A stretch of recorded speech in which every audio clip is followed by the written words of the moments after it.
네, 이번에 소개드릴 학우는 여러분 모두가 특별하지만 경희사이버대의 문화예술 경영 전공으로서는 좀 뭐랄까요, 이렇게 표현하면 될까요? 토박이 학생이다, 이렇게 표현할 수 있을 만큼 이곳에서 나고 자라고 뼈를 묻을 것 같은 그런 강력한 인연을 가지고 있는 학생입니다.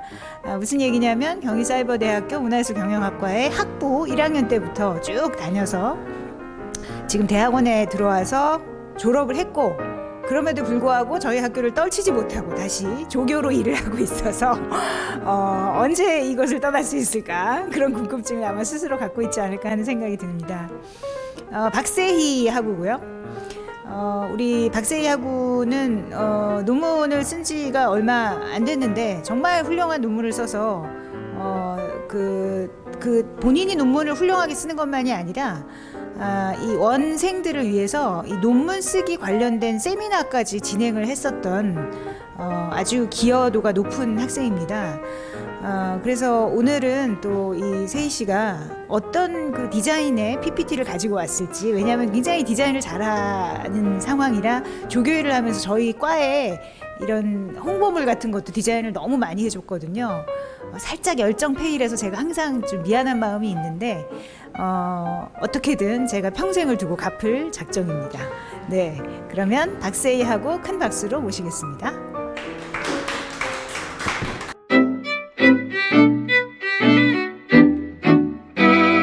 네, 안녕하세요. 저는 방금 소개를 받은 토박이, 지방령, 등등등등 으로 설명될 수 있는 박세희라고 하고요. 제가 이제 2기로 이제 입학을 했고, 이제 올해 2월에 저는 이제 석사를 졸업을 했고, 이제 그 이후에 이제 조교 일도 하면서 그 이후에 박사 과정을 좀 진학을 하게 되었어요. 그래서 저는 지금 현재는 연세대학교 커뮤니케이션 대학원에서 문화매개 전공으로 박사 과정을 밟고 있습니다. 최근에 이제 문화매개라고 하는 그런 개념에 대해서 좀 많이 조금 우리 학교에서도 이제 문화매개에 대해서 이야기가 되고 있고, 이제 강현주 교수님께서도 또 이 분야에 대해서 이제 공헌하시는 바가 이제 혁혁하고 그런 상황이고, 이제 저도 이제 이제 그런 문화매개라고 하는 그런 개념을 좀 공부를 좀 하고 있어요. 그래서 좀 저의 좀 오늘 발표는 제가 이제 새내기 문화매개자 혹은 문화매개 학자로서 좀 살아가는 과정에서 어떻게 살아야 되지? 하고 좀 고민을 좀 해봤어요, 나름대로. 그래서 나름대로는 어떻게 살아야 되고 어떤 가능성이 있고 좀 그런 이야기를 좀 해보면 좋겠다 싶었고, 문화매개 기획 특강이라고 하는 수업이 있는데 이제 실제로 기획을 하는 수업이에요. 근데 이제 이 기획을 하기에 앞서서 가장 먼저 선행이 돼야 될 게, 왜 내가 문화매개라는 거를 공부하게 됐나? 왜 내가 문화매개자가 되려고 했는가? 좀 그런 좀 자서전을 바탕으로 자기한테 있는 어떤 특징, 어떤 강점, 약점, 그런 걸 좀 먼저 파악을 해보고 좀 그거에 맞는 기획을 해보자 라고 좀 제안을 해주셔서 되게 좀 저도 모르게 긴 뭔가 자서전을 썼는데, 그 결과 값으로 나름대로 뭔가 제가 앞으로 문화매개자로 살아가기 위한 일종의 조건을 좀 3가지로 정리를 해봤어요. 이렇게 첫 번째는 경험이 풍부하고, 두 번째는 자기 주관이 뚜렷하고 근데 그러면서도 동시에 남의 의견에 귀를 기울이고, 세 번째, 새로운 것을 두려워하지 않는다. 사실 되게 너무 뻔한 이야기잖아요. 그쵸? 어떻게 보면은. 근데 그 뻔한 거를 어떻게 자기 스스로 뭔가 정의를 내리고 자기 경험을 녹여내고 그런 거에 따라서 어떤 문화매개자로 성장할 것이냐라는 거는 좀 여러 차이가 있을 것 같아요. 그래서 오늘은 좀 요 3가지 내용을 중심으로 해서 좀 제가 그동안 했던 그런 작업, 특히 이제 제 논문 이야기를 좀 많이 할 것 같은데 좀 이야기를 좀 한번 시작해 보겠습니다. 먼저 첫 번째로는, 그래서 경험이 풍부하다라면은 그럼 제가 어떤 경험을 했는가에 대해서 좀 이야기를 좀 나눠보려고 해요. 근데 사실은 제가 고등학교 때까지만 해도 제가 예술 경영이라고 하는 그런 분야를 공부를 하게 될 줄 몰랐어요. 저는 그때까지만 해도 원래 이제 사학과 진학을 조금 희망을 하고 있었고, 그거에 맞춰서 조금 입시를 하고 있던 상황이었는데, 이제 제가 고등학교 3학년 때 이제 제 고향이 부산인데 부산에서 이제 비엔날레 전시가 열리게 돼요. 비엔날레는 이제 2년에 한 번 열리는 이제 국제미술전을 좀 통칭하는 개념인데 이 당시 이제 부산 비엔날레의 감독이었던 좀 로거 비리겔이 좀 두 가지 문제 의식을 내걸었어요. 하나는 자기는 부산에 왔지만은 부산 비엔날레 감독으로 왔지만 난 부산에 대해 하나도 모른다. 그리고 두 번째, 나는 뻔한 비엔날레형 전시를 만들기 싫다. 되게 스펙타클하고 그런 거 만들기 싫다. 그래서 어떤 방법론을 내세웠냐면은 나는 이 지역을 나보다 훨씬 더 잘 알고 있는 이 지역의 시민 관객들과 같이 어떤 일종의 포럼을 만들어서 그걸 바탕으로 전시를 만들어 보겠다라는 계획을 세웠고 이제 이제 시민 포럼이 이제 배움위원회라고 하는 이름인데요. 그래서 저는 배움위원이라고 하는 이름은 사실 거창한데 우리가 생각하는 그런 이미지는 아니고요. 되게 그냥 엄청 다양했어요. 중학교 3학년부터 되게 70대에 이르는 정말 다양한 시민들이 모여서 거의 한 전시 개막 한 10개월 전부터 같이 전시를 만들어 나가고 했던 그런 모임에 좀 참여를 하게 되면서 되게 예술이라고 하는 게 그 전까지만 해도 되게 저랑은 되게 좀 멀리 떨어져 있는 그런 인식을 저도 모르게 갖고 있었는데 그때까지는. 근데 되게 너무 신기하네, 너무 재밌네 이렇게 생각이 드는 거예요, 그 과정이. 근데 그 과정을 이 그림으로 좀 요약할 수 있을 것 같은데 감독이 그 첫 프레젠테이션 때 이 그림을 좀 보여줬어요. 이게 그 18세기의 그림이고 노르망디 뱅디베르 성의 미로 정원이라고 하는 그림입니다. 여기 보시면 왼쪽 상단에 토끼가 있고 토끼가 미로 앞에 있잖아요. 근데 감독이 이제 감독한테 이런 질문을 한 거예요. 그래서 우리 전시를 어떻게 만들면 되는데 우리 프로세스를 좀 설명을 해줘. 한국 사람들 되게 딱딱딱 정해져 있고 이거 해 이런 거 되게 좋아하잖아요. 근데 그 말에 감독이 이제 이 그림을 보여주면서 우리가 하는 거는 이 토끼 미로 앞에 놓여져 있는 이 토끼와 같다. 어디로 갈지 모르고 어디 땅굴 팔지도 모르고 혹은 이상한 데로 갈지 몰라도 그냥 이렇게 헤매면서 가는 게 우리가 같이 전시를 만들어 나가는 방법론이다 라고 하는 좀 말을 들었을 때 되게 좀 너무 그동안 생각했던 예술에 대한 인식을 좀 되게 좀 전복시킬 수 있는 그래 진짜 이게 예술이 가지고 있는 되게 놀라운 어떤 마력이구나라는 걸 좀 느꼈어요. 그래서 이제 사실 별로 도움은 안 되는데 고등학교에 저고요.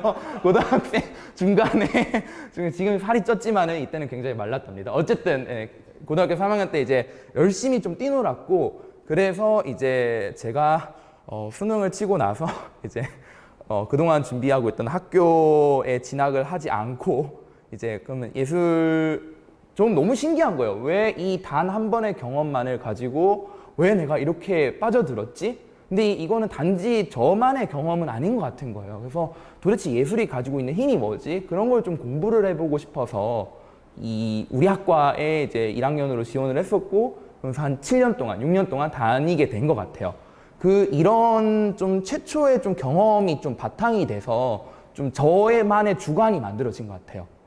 근데 이제 사실은 그 자기 주관도 중요하지만은 제가 아까 말했듯이 남의 어떤 뭔가 의견도 동시에 좀 귀를 기울여야 되잖아요. 이게 어떤 말이냐면은 제가 그 대학교 들어와서 처음으로 좀 읽었던 책 중에 이제 이것은 미술이 아니다라고 하는 책이 있어요. 그러니까는 우리 시대에 뭐가 미술이고 뭐가 미술이 아니고 미술의 가능성은 뭐고 예술이라고 하는 건 도대체 뭔지.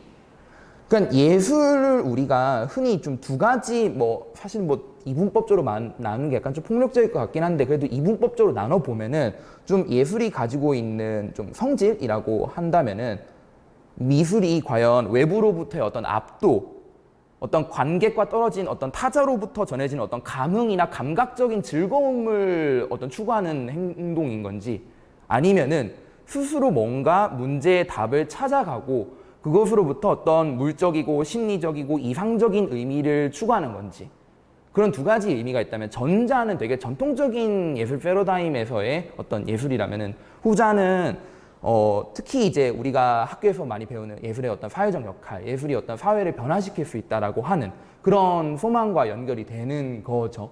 이 책을 통해서 좀 그런 시각을 좀 가지게 됐는데, 그래서 좀 제가 좀 석사 때 좀 계속 좀 논문을 쓰면서 좀 고민을 했던 거는, 그러면은 이런 되게 변화하는 어떤 예술 생산 조건에 각각의 행위자들은 어떻게 반응을 하나. 그래서 이제 사실 그래서 제 논문 주제는 이제 제가 아까 말씀드렸던 전시 2012 부산 비엔날레에서 어떻게 전시 기획의 방법론으로서 관객 참여가 적용이 됐는가. 근데 이게 단순히 뭔가 관객 참여만 보는 게 아니고 큐레이터십, 뭐 큐레토리얼 이런 개념도 역사적으로 굉장히 레이어가 쌓여서 변하고, 전시라고 하는 개념도 변하고, 전시가 단순히 이제는 그냥 텍스트가 아니고 전시가 일종의 대화적 공간이라고 하는 새로운 담론이 만들어졌고, 관객도 이제 어떤 그냥 멀리 떨어져 있는 그냥 수신자가 아니고 직접 참여하는 적극적인 참여자로 변하는, 이런 되게 굉장히 다양한 레이어 안에서 각각의 행위자들이 조금 어떻게 반응하고 행동하는지를 좀 꽤 장기간에 걸친 좀 추적이나 관찰, 인터뷰를 통해서 조금 논문을 좀 완성을 했습니다. 그래서 이 과정을 통해서 좀 제가 느꼈던 거는, 예술에 있어서 좀 예술 생산 조건이 변한 거 맞다. 그리고 그 변한 조건에서 과연 어떤 내가 뭔가 예술 경영 혹은 예술을 공부하는 사람으로서 앞으로 뭘 더 뭔가 강조해야 되는 걸까? 라는 생각이 좀 들었고, 자연스럽게 어떤 매개라고 하는 개념에 관심을 가지게 된 것 같아요. 어떤 뭔가 예술 경영이 원래 처음에 이제 예술 경영이라는 담론 자체가 원래 태어난 거는 사실은 뭐 60년대, 70년대 뭐 미국에서 어떤 뭔가 예술가를 지원을 할 때 어떤 왜 공적 기금을 이런 사적인 어떤 예술 경험에 지원해야 되냐, 그런 거의 논쟁에서부터 출발해서 사실은 되게 어떤 합리적인 경영, 그런 거를 중심으로 뭔가 예술 경영의 한 축이 만들어졌다면, 사실은 이제는 우리가 어떤 뭔가 예술이 되게 사회적 역할을 가지고 있고 미술관도 변해야 되고 어떤 예술 제도도 변해야 되고 이런 식으로 흘러가고 있잖아요. 근데 저는 이제 그 과정을 가장 잘 설명해 줄 수 있는 어떤 개념이 매개라고 생각했고, 그래서 논문을 쓰면서 문화 매개라고 하는 개념을 더 공부를 하고, 나뿐만 아니고 내 주변의 다양한 예술 생산의 어떤 행위자들과의 어떤 깊은 대화, 그리고 그들을 중재하고 뭔가 매개하고 그런 과정을 좀 배워나가야겠다라는 좀 생각이 좀 들었습니다. 그렇다면은 이제 마지막으로 그럼 문화 매개자는 이제 새로운 걸 두려워하지 않아야 되는데, 사실 그 문화 매개라고 하는 개념 자체도 사실은 어떻게 보면 되게 조금 한국에 이제 들어온 지는 좀 아주 오랜 시간이 지나지 않은 사실 학문적인 개념이기도 하고, 사실 저도 이제 문화 매개라고 하는 개념을 공부하는 입장에서 문화 매개자한테 가장 필요한 거는 사실 이런 새로운 현실에 대해서 두려워하지 않고 적극적으로 뭔가 그들과 대화를 하고 혹은 타협을 하기도 하고 중재를 하기도 하고, 그런 자세가 굉장히 좀 필요하다. 문화 매개자한테는 필수적으로 새로운 걸 두려워하지 않아야 된다. 그러면 우리 앞에 놓여진 좀 새로운 조건이 도대체 뭐냐라는 좀 생각을 했을 때, 제가 수업 시간 때 들었던 내용을 하나 좀 공유를 하겠습니다. 그러니까 문화 매개라고 하는 개념의 어떤 뭔가 현재라고 한다면은, 문화 매개는 어떤 예술은 어떤 일종의 약간 그 상징제잖아요. 되게 어떤 뭔가 일반적인 뭔가 소비재라던가 그런 것들이 아니고 되게 어떤 상징적인 의미를 가지고 있는 굿즈잖아요. 그런 예술이라고 하는 상징제를 어떻게 생산하고 유통할 것인가, 그러니까 산업적인 측면에서도 문화 매개를 다뤄볼 수 있고, 또 예술 경영이라고 하는 그런 기존의 담론을 넘어서서 이제 조금 더 대안적이고 어떤 새로운 길을 나서는 모색의 통로가 되기도 하고, 또 최근 들어서 이제 여러 갈래에서 제기되고 있는 문화민주주의적 실천을 요구하는 그런 상황에 좀 직면을 하게 됩니다. 이건 이제 제가 수업 시간 때 좀 교수님들과 함께 좀 이야기를 좀 나눈 좀 문화매개가라는 그런 학문적인 개념이 어떤 지형도 있는가? 라는 지점에서 좀 제 스스로의 좀 역할을 생각했을 때, 사실은 이 세 가지 구분은 어떻게 보면 되게 좀 이게 합쳐지고 혼종적이고 그렇게 많거든요. 되게 딱딱딱 구분되는 건 아닌 것 같아요, 사실은. 뭔가 생산을 하면서도 동시에 그 생산을 되게 더 많은 사람들에게 보여줘야 되고 되게 모두를 위한 콘텐츠를 만들어야 되고, 근데 그러면서도 어떤 예술적인 되게 수월성을 지켜야 되고, 그런 되게 아주 모순적이고 아주 좀 난감한 여러 가지 상황에 직면을 하게 될 텐데, 이런 상황에서 나는 문화 매개자로서 이런 상황을 두려워하지 않아야겠다.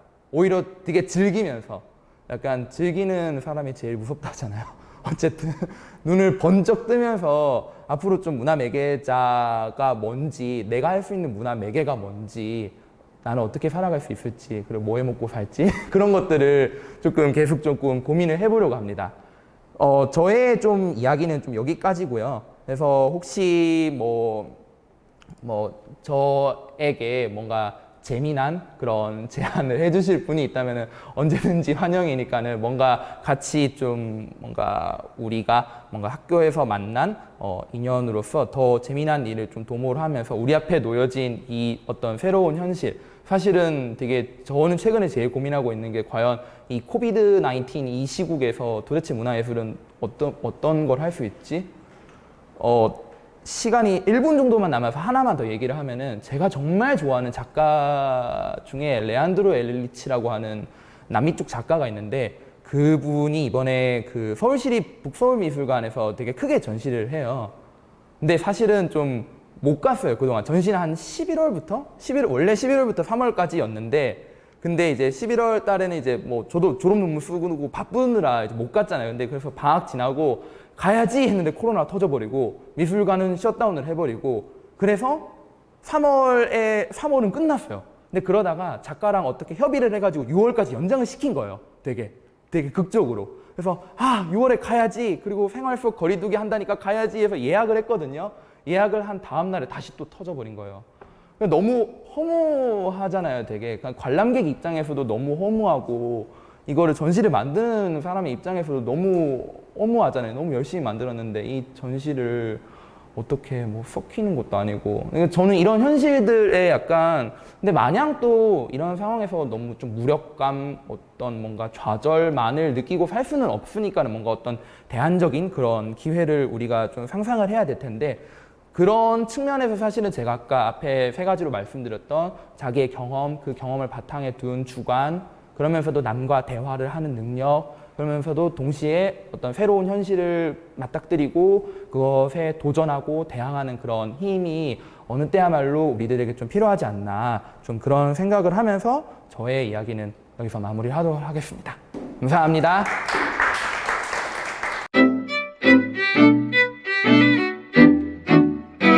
코로나19 이후에 문화예술이 어떤 양태나 어떤 상황이 될지 혹시 뭐 예상이나 좀 코로나19로 인해서 변화될 그런 것들에 대한 의견이 있으신지요?